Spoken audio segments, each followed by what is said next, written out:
Yo, what's up, Time Out Gang? Gila, baru juga semingguan nih kelar NBA Finals. Hari ini kita ada di BOM bersama Blockbuster Trade, dimana akhirnya drama dan juga eranya Giannis Antetokounmpo di Milwaukee Bucks sudah berakhir. Siang ini, tadi ini, Shams memberikan report bahwa sudah done deal bahwa Miami Heat akan mendapatkan Giannis Antetokounmpo dan juga Bobby Portis, sedangkan Miami Heat harus mengirim Tyler Hero, Khalil Ware, Jaime Jaquez Jr., Kasparas Jakusius, and of course 2 first round pick, ditambah juga ada beberapa pick lainnya. Yang gue lumayan kaget di paket ini nggak ada Thanasis ya.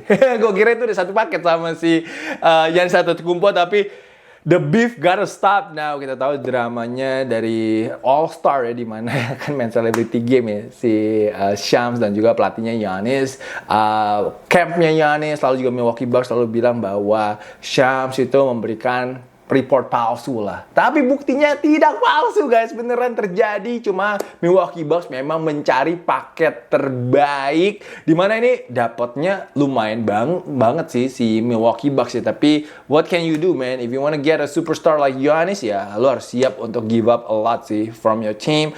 Banyak fansnya Miami Heat yang sedih banget karena harus kehilangan guard mudanya mereka yang masih 20 tahun, yaitu Kasparas. Kalau gue lihat dia sebenarnya punya potensi banget ya untuk menjadi salah satu role players yang solid di Miami Heat. Tapi mau gimana lagi demi dapetin superstar, karena Miami Heat udah cukup lama ya nggak punya superstar. Kita dulu ingat ada Alonzo Mourning, ada Shaquille O'Neal, D-Wade, LeBron James, and now ya eranya Giannis sih di Miami. It came down to Miami and Boston katanya. Cuma Boston cuma willing to give up Jaylen Brown and 2 second round picks. Padahal Miami pengen aset pemain muda ya, seperti Baylor Scheierman ataupun juga Hugo Gonzalez. Tapi Boston Celtics, Brad Stevens tidak pull the trigger for that. And Jaylen Brown is safe. Wah, gue udah nungguin nih. Wah, ini lumayan nih kalau Jaylen Brown dipindahin, jersey Jaylen Brown bisa sale nih. Karena jujur baru punya satu nih. Homie gue nih, yang dulu gue temenin ke Bali, gue baru punya satu doang jersinya. Jadi sebenarnya gue pengen nyari yang sale-sale aja nih untuk jersinya Jaylen Brown. Tapi he's back in Boston uniform next season. Gue penasaran sih, itu moodnya sama vibe-nya gimana ya? Dia udah berapa kali dirumorin akan pindah dari Boston Celtics, apalagi juga this off season ya. Jadi semoga aja itu nggak merusak chemistry-nya mereka sih di dalam locker room. But yeah, Pat Riley say F the Celtics guys.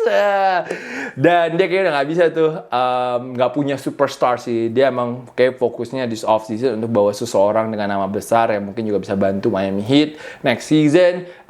Because yeah, again, they need it sih. They need it setelah udah 2 tahun, 3 tahun mungkin boleh dibilang kayak tim yang sangat mid sekali Miami. Apalagi tahun ini nggak masuk ke babak playoff. So, Pat Riley, gue yakin darah Lakersnya masih kenceng sih. Nggak mau kalah itu pasti rebutannya sama Celtics. Gue yakin banget sih. But setelah 13 musim, 1 gelar juara di Milwaukee, it's gonna be really weird though untuk melihat Giannis pakai jersey Miami Heat nanti ini.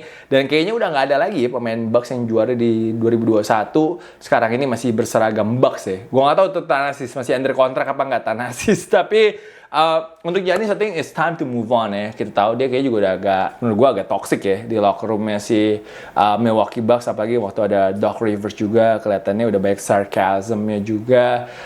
Sejak juara, Bucks udah pindahin Jrue Holiday, pindahin Chris Middleton, udah nggak jelas sih. Menurut gua arahnya tahun ini pun juga mereka ancur-ancurin banget ya. Mereka nggak even masuk ke playoff, and of course pecat si Doc Rivers, menggantikan dengan Taylor Jenkins. Kayaknya Taylor Jenkins ingin start fresh dengan pemain-pemain muda.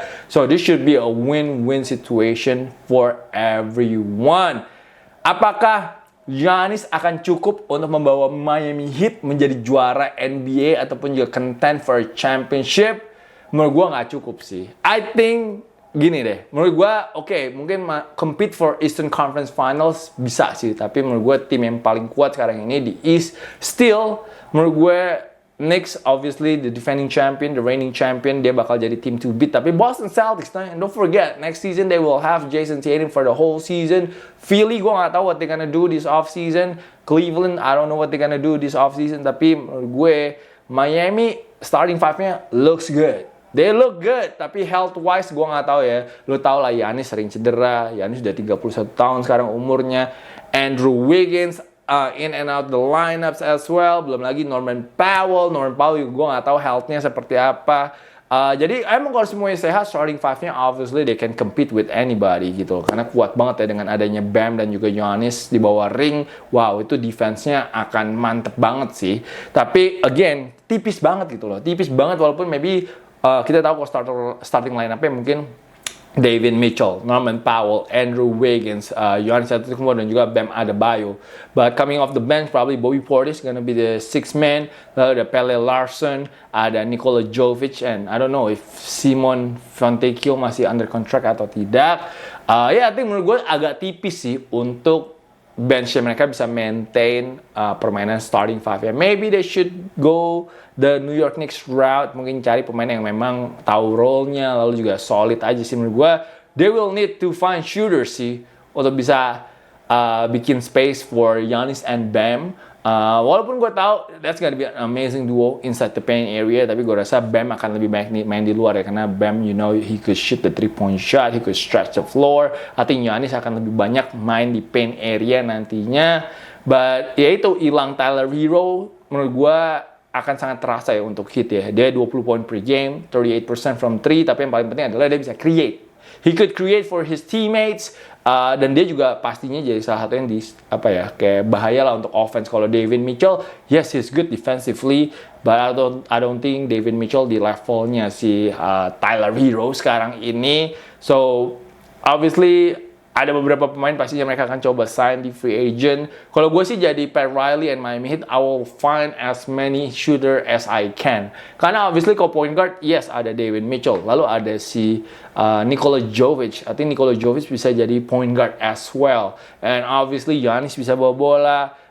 Nggak boleh lupa juga sebenarnya menurut gue si siapa tuh Pelle Larsson juga lumayan lah bisa bawa bola juga sih. I think dia asisnya cukup beberapa kali bisa tinggi, but I think they need shooters guys. They need shooters si Miami Heat ini. Kalau gue lihat ada Bogdanovic from my Clippers, ada Ochai Agbaji, ada maybe Luke Kennard. Maybe Luke Kennard is a free agent, never know. You could just bring him to Miami, man. Miami enak sih, kayak Giannis gitu. Jujur ya, ini kenapa gue bilang Miami tuh gue nggak tahu mereka itu contender atau enggak ya, karena ya Giannis sudah pernah juara NBA. Obviously he wanna wins, but hey, he's in Miami, man. He's in Miami right now. You know how it is. Life-nya super chill di sana.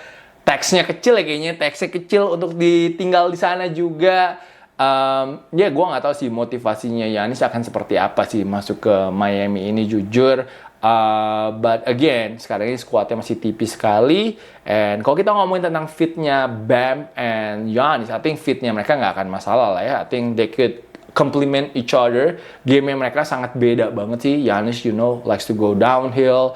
Giannis suka bully ball. Kalau Bam lebih yang kayak mungkin stretch the floor with his skills gitu. Jadi nggak masalah sih. I think defense-nya lebih gila sih. I think defense-nya Bam sama Giannis tuh akan sulit banget sih untuk ditembus sama lawan-lawannya sih next season.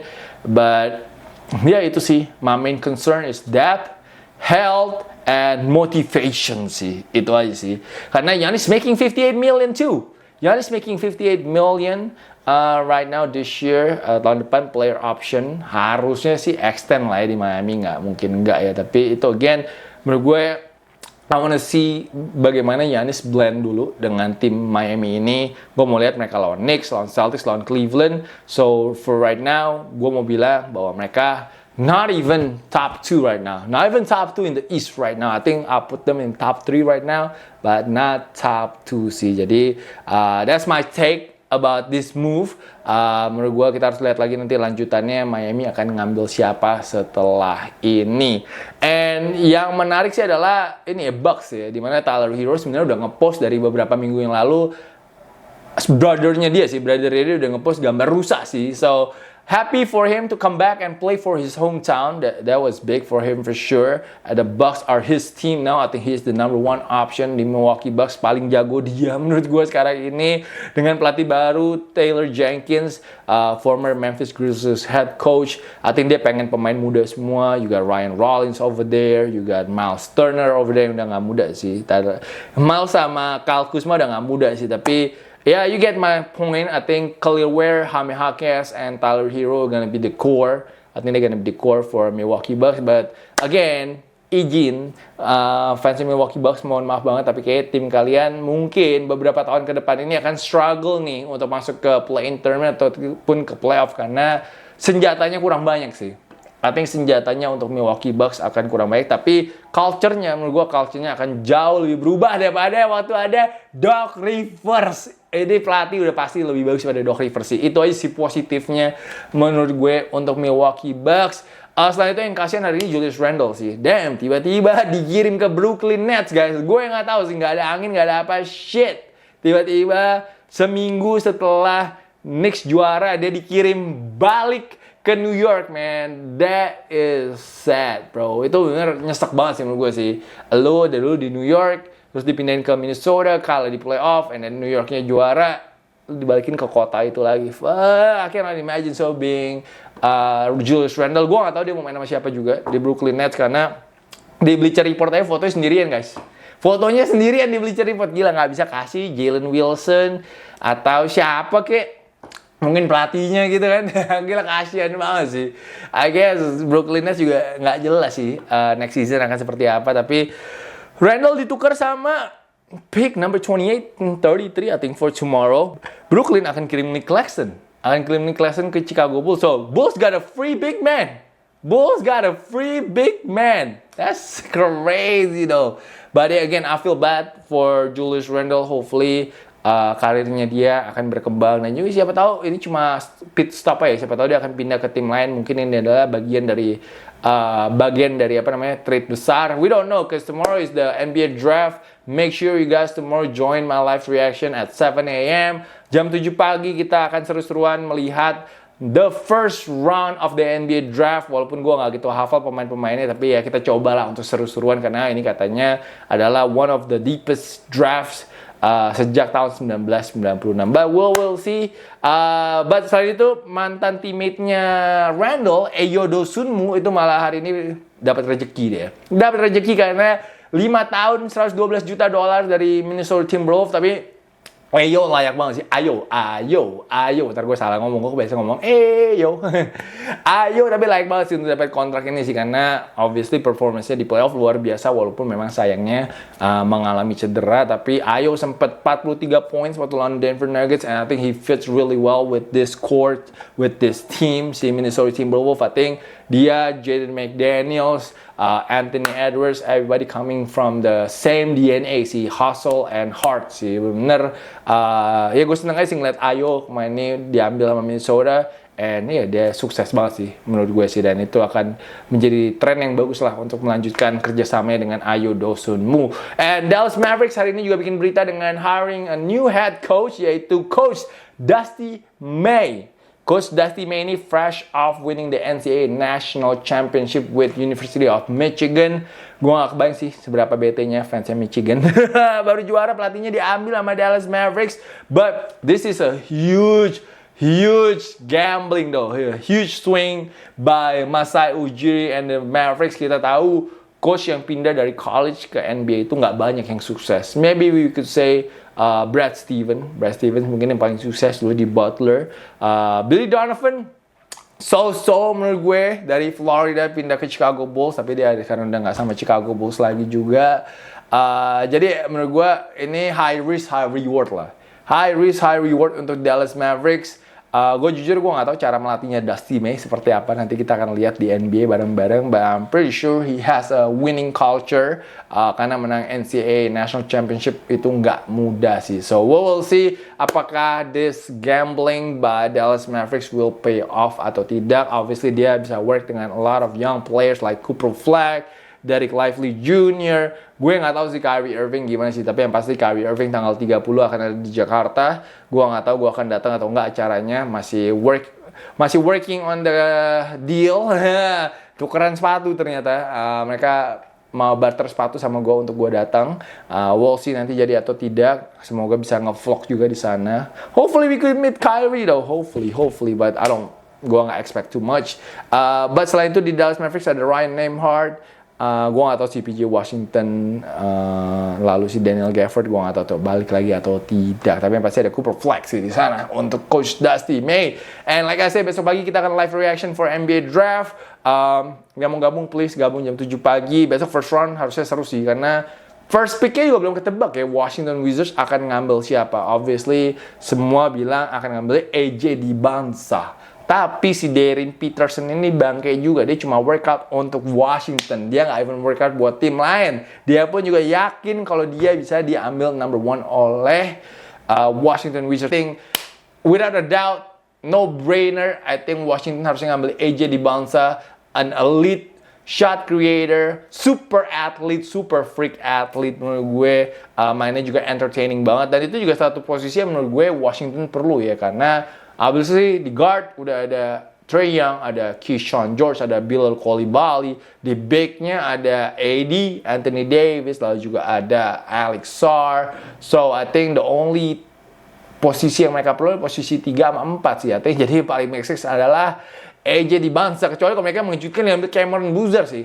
Kalau mereka ambil Cameron Boozer sih Utah pusing sih. Karena Utah obviously banyak sejarahnya dengan bokapnya si Cameron Boozer yaitu Carlos Boozer. So I think udah set lah harusnya Utah Jazz ngambil dia for the second pick. But setelah itu masih banyak pemain lain ya seperti Caleb Wilson, Darius Acuff Jr., Kingston Fleming. I think it's gonna be it tomorrow for the first round. Semoga ada sih di League Pass sih. I'm hoping ada di League Pass agar kita bisa live reaction sih. Kalau nggak gue pusing juga tuh besok live-nya di mana. But I hope to see a lot of people joining the live tomorrow.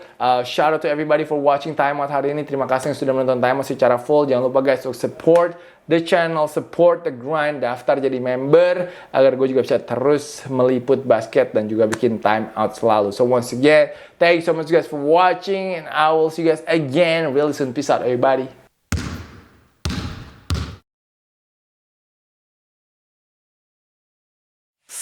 Please join my channel, guys.